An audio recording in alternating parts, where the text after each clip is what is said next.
పార్వతీపురం మన్యం జిల్లా అంతర్రాష్ట్ర రహదారిపై వరి నాట్లు వేసి సిపిఎం నాయకులు వినూత్న నిరసన చేపట్టారు. కుమరాడ మండలం గుమ్మడ రహదారిపై గుంతలు ఏర్పడ్డాయి. దీంతో వర్షం దాటికి వాటిలో నీరు చేరి రోడ్లు బురదతో నిండిపోయాయి.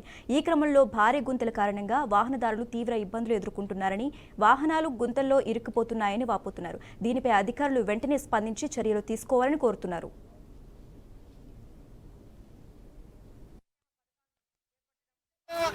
కొమరాడ మండల కేంద్ర గుమ్మడి గ్రామ సమీపంలో ఇదంటే ఈ గొయ్యి ఇది గడిచిన 6 నెలలుగా పెద్ద గొయ్యి ఉంది. ఇప్పటికే ఈ గొయ్యి ఇక్కడ క్వారీల సాయంతో మేము సిపిఎం పార్టీ ఆధ్వర్యం మిగతా పార్టీ అలాగే ఆర్ఎంపీ అధికారులు వచ్చారు. ఇక్కడ ఈ నీటిలోన 4 రోడ్లు వేశారు. అయినా ఇంతవరకు పూర్తిగా లేదు. ఇదండి ఇది పెద్ద ఉరుకుమడి లాగా ఉంది. ఇది గడ్డ అనుకుంటారా లేకపోతే నాగవ నది అనుకుంటారా తెంజవట్లేదు అనుకుంటారు. ఇది అంత మాత్రమే వాహనదారులు ప్రయాణికులు అడుగడుగున ఇబ్బంది. రాత్రి అంతా ఎక్కడే ఉండిపోయిన పరిస్థితి ఉంది. ఇంత జరుగుతుంటే ఈరోజు మన ఆర్ఎంపీ అధికారులు కనీసం స్పందించరు. వచ్చేస్తుంటే వెళ్ళిపోతారు తప్ప పట్టించుకోలేని పరిస్థితి ఉంది.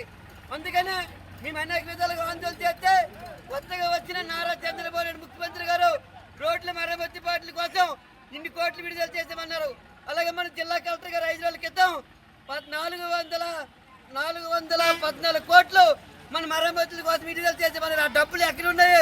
కాబట్టి వెంటనే ఈరోజు మన కొరపల్లి నియోజకవర్గ ఎంఆర్ జోగి జగదీశ్వర మేడం గారు, అలాగే మన మంత్రి గారు గిరిజన మంత్రి గారు చంద్రరాణి మేడం గారు కూడా మరమ్మతు పనులు చేస్తామని హామీ ఇచ్చారు. ఆ హామీ మేరకు 1,70,00,000 పార్వతీపురం నుండి పూనేరు వరకు 3 రహదారి మార్గంలో 14